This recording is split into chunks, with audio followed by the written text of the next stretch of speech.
Understanding gerund phrases can really elevate your writing and comprehension skills.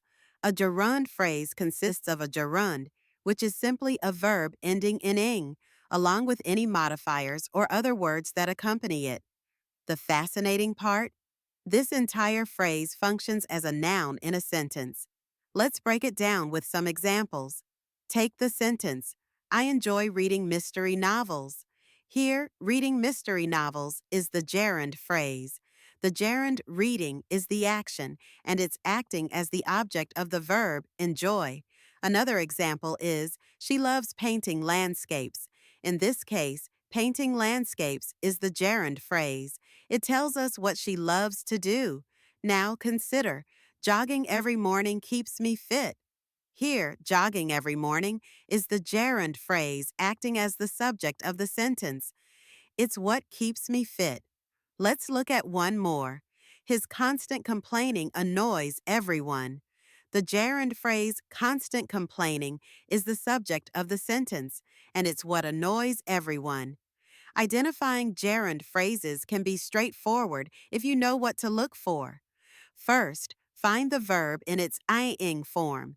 Then check if it has any modifiers or objects linked to it.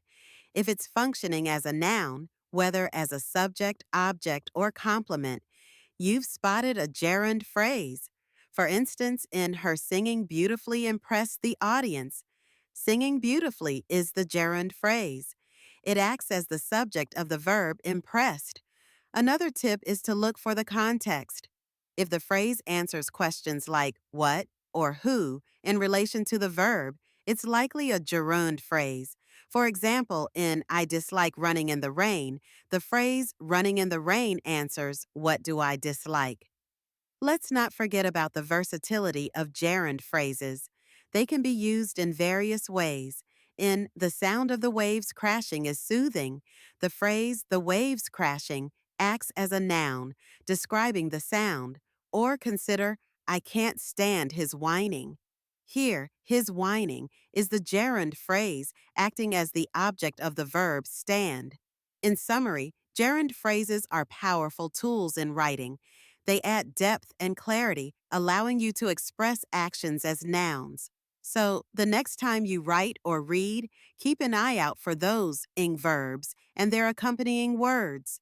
You'll be amazed at how they enhance your understanding of the sentence structure and meaning.